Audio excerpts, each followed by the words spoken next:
Continuamos en APU TV, el programa de la agencia Pacurondo, y tenemos a nuestro segundo invitado del día de hoy. Está con nosotros Emanuel Álvarez Agis, ex viceministro de Economía hasta el 10 de diciembre de 2015. Buenas noches, ¿cómo estás? Buenas noches, muchas Bienvenido, gracias. Muchas gracias por la invitación. Es un placer que estés aquí. Igualmente. Bueno, hace poquito el INDEC dio las cifras de pobreza e indigencia. La pobreza la midió en un 32% y a la indigencia en un 6,3%. Pasaron nada más que 10 meses del gobierno de Macri. Algo de arrastre venía de antes. ¿Cómo interpretás estos números? ¿Los compartís o pensás que están...? Mira, hay una cosa anterior que decir, que la verdad que el tipo de medición de pobreza que se está haciendo no es la mejor, digamos, porque es una pobreza que lo que los economistas denominamos por ingresos, donde uno calcula el valor de una canasta alimentaria y dice, bueno, si uno está un peso por abajo de eso es pobre, si está un peso por arriba es rico. Que es una metodología que en su momento en Argentina la introdujo el Banco Mundial, con toda una carga, digamos, ideológica y política, porque lo que dijo es hay que dejar de medir necesidades básicas insatisfechas. Entonces una persona paradójicamente puede estar por encima de la línea de pobreza, pero estar totalmente hacinada o no tener cloacas, y uno lo cuenta como una persona que no es pobre. Entonces la verdad que la metodología no es la mejor. Y la verdad que con los indicadores económicos uno siempre lo que tiene que mirar no es la foto, sino la película. Digamos, al margen de la discusión que ahora se ha dado de si Argentina tiene 30, 20, 40% de pobreza, lo importante es cómo evolucione, porque en un país que produce alimentos para 600 millones de personas, tener 5% de pobreza ya es mucho. En ese sentido, cuando uno mira las políticas económicas que viene aplicando el macrismo en estos 10 meses, lo único que puede pasar con la pobreza es que aumente. Y la verdad que eso es lo preocupante, porque todas las medidas que han venido tomando no favorecen a los sectores más vulnerables, sino todo lo contrario. Así que al margen de la discusión del número, que la verdad que es bastante complicado ponerse de acuerdo en discusiones metodológicas, lo importante es que la dirección de la política económica está para el otro lado de donde queda ese eslogan que fue pobreza cero. ¿Y cuánto quedó de pobreza después de que terminaron el gobierno?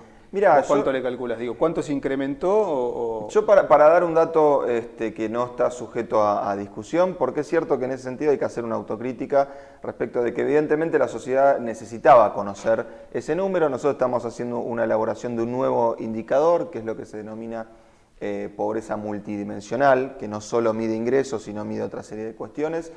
Cuando uno mira la pobreza más estructural en Argentina, digamos la que marcan las necesidades básicas insatisfechas, en 2015 por primera vez las proyecciones indican que Argentina bajó de los 2 dígitos de necesidades básicas insatisfechas, en torno al 9,5% eran las últimas estimaciones que contábamos.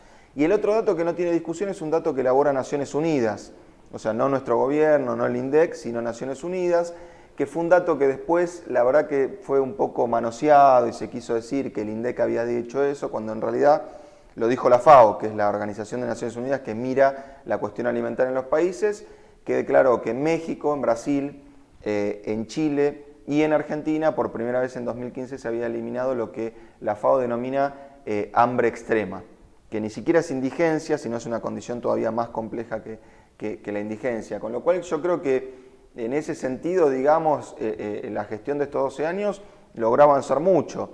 Ahora, es cierto que de la misma manera que se avanzó mucho en ingresos, porque hubo asignación universal por hijo, hubo jubilaciones, por ejemplo, la gente del norte del país sigue sin tener gas de red. Y yo la verdad que una persona, un hogar que hoy no tiene gas de red, yo lo caracterizaría como pobre. Y sin embargo, con este nuevo indicador, eso no lo vamos a ver ni lo vamos a estar monitoreando. Siempre se me ocurrió preguntar esto, ¿no? Y eso es algo que mucha gente debe pensar también, ¿no? Se grabó el impuesto a las ganancias, bueno, ya existía de antes, ¿no? Se mantuvo, implicaba solamente un 10% creo de la población, o sea que tampoco era algo tan tremendo. Pero sí siempre pensé, ¿por qué no se grabó la renta financiera? ¿Por qué nunca el impuesto a los plazos fijos, a los fondos de inversión? ¿No hubiese sido una medida que iba acorde con la ideología del kirchnerismo?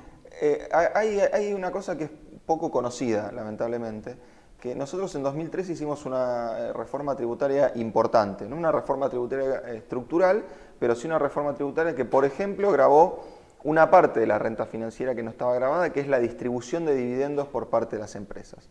Y también gravó las ganancias que tiene un tenedor de acciones cuando esa ganancia se produce por una empresa que no cotiza en bolsa. Son dos aspectos técnicos, digamos, pero que hacen a la renta financiera. Y lo otro que hay que aclarar es que los bancos, porque muchas veces se dice, no se graba la renta financiera y los bancos se llenan de plata. Los bancos pagan el impuesto a las ganancias por su actividad como cualquier otra empresa del país.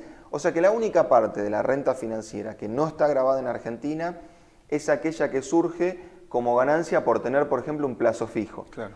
Y la verdad que en un país que tiene estructuralmente, digamos, problemas para fortalecer su moneda, problemas para que la gente apueste al peso como reserva de valor, grabar los plazos fijos con un impuesto es una invitación a que la gente compre ya más dólares de lo que usualmente compra. Entonces, el kirchnerismo sí grabó una parte de la renta financiera que todavía estaba sin grabar en el año 2013 y dejó afuera por cuestiones de política económica, o sea, por cuestiones de que creemos que es mejor para la estabilidad, digamos, del país, para la estabilidad financiera, no cobrarle un plazo fijo, que es cierto que puede tener cierta injusticia, porque obviamente por ahí una persona está exenta por un plazo fijo de 50.000 pesos y un gran contribuyente está exento por un plazo fijo de 5 millones de pesos. Pero al mismo tiempo ese gran contribuyente paga el impuesto a las ganancias. Claro. Con lo cual ese balance, digamos, hay que llevarlo con mucho cuidado. Claro. Evidentemente la inflación fue uno de los temas con más problemáticos de la gestión de Néstor, de Cristina.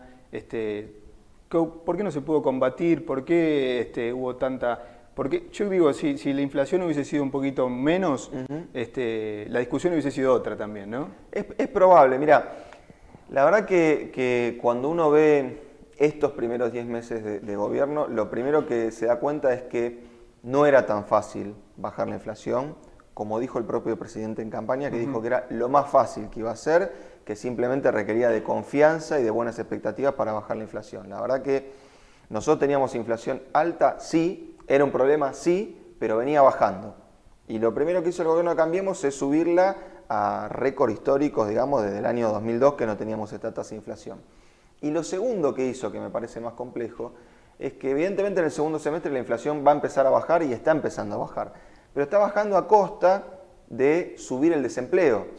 Y la verdad que, digamos, el desafío en economía es bajar la inflación sin sacrificar empleo y sin sacrificar crecimiento. Porque nosotros también podríamos haber bajado la inflación a un dígito, pero nos tendríamos que haber conformado con un país con 12, 15% de desempleo. Cuando nosotros en 2014 tuvimos una devaluación, la inflación se aceleró y ese año el país estuvo en condiciones económicas complicadas, decidimos entrar en un programa de baja paulatina de la inflación, que lo reconocieron hasta las consultoras, el índice de Congreso, todo el mundo, pero con una economía en crecimiento. O sea, dejamos un país con inflación que iba convergiendo al 20% y con una economía que se expandía al 2%.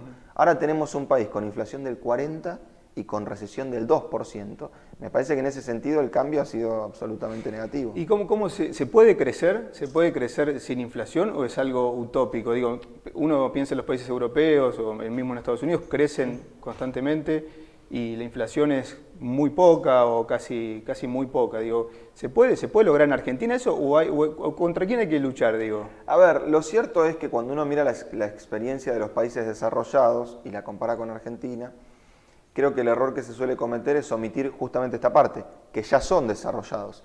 Entonces tienen otro tipo de capacidades de crecer sin tener presiones inflacionarias. Ahora, cuando uno mira la historia de esos mismos países en sus etapas, digamos, de crecimiento y de desarrollo, cuando no eran países desarrollados, uno ve que todos los procesos de industrialización, de inclusión, de fuerte crecimiento, en general vienen acompañados de tasas de inflación bastante altas. Sobre todo cuando esos procesos son democráticos. Digamos, hay otro perfil en los países que tienen procesos más de carácter dictatorial o con otros procesos políticos, incluso que no son capitalistas estrictamente. Y la historia de Argentina muestra también eso. Digamos, Argentina, las etapas de crecimiento, de baja del desempleo, de industrialización, en general fueron con tasas de inflación de 2 dígitos. Y me parece que la inflación que tuvimos nosotros durante el kirchnerismo expresó que evidentemente había un conflicto en términos de distribución del ingreso, en términos de cuánto se llevan los trabajadores y cuánto se llevan los empresarios. Y administrar ese conflicto es parte de las tensiones que tiene el crecimiento. Lo que uno tiene que tener cuidado es que por bajar la inflación no mate el crecimiento. Y me parece que eso es lo que estamos viendo ahora. Bueno, ahora tenemos crecimiento de la inflación, crecimiento del desempleo, una contracción de la economía. El escenario es uno de los peores que uno ha visto por ahí en las últimas décadas. ¿Vos cómo lo ves esto? Digo, ¿por qué? ¿Para dónde se puede acelerar ese? ¿Hay más para ajustar? ¿Hay más para...? Mira, sí, la verdad que siempre hay más y en ese sentido yo evalúo que también el gobierno se ha encontrado con muchas dificultades para hacer el ajuste que realmente querían hacer. Porque cuando uno ve originalmente el programa económico del macrismo era devaluación del 50% y paritarias del 20%. Y la verdad que están terminando con una devaluación del 40% y paritarias del 33% con amenaza a la reapertura. O sea que evidentemente ha habido una resistencia a un modelo económico que en Argentina ya probamos no una, no dos, 40 veces y siempre resultó en lo mismo. Digamos, se dice, hay que hacer un esfuerzo ahora para crecer en el futuro, vivíamos muy bien, entonces hay que ajustarse un poquito el cinturón, pero las inversiones ya van a llegar. Y lo que vemos es que las inversiones nunca llegan, los que se ajustan el cinturón se lo ajustan cada vez más, y los que usualmente ganan plata en esos momentos son siempre los mismos. El campo, tal vez un poco la actividad de construcción especulativa y sobre todo los bancos. Me parece que en ese sentido las perspectivas son las mismas perspectivas que tuvimos en los 90 o que tuvimos en el 76. ¿La economía puede crecer ajustando? Sí, pero va a ser un crecimiento con exclusión. O sea, va a ser un crecimiento para pocos, un crecimiento magro y un crecimiento que la verdad no se va a traducir en esa casi perversa frase de revolución de la alegría. Si hay alegría va a ser para muy poca gente. Emanuel, muchas gracias por haber estado. La verdad que muy interesante la charla. Esperemos tenerte otra vez por aquí. Con todo gusto. Muchas gracias a usted por invitarme. Esto fue APU TV, muchas gracias por haber estado del otro lado. Gracias también a los compañeros de Barricada TV. Nos veremos en la próxima emisión. Gracias.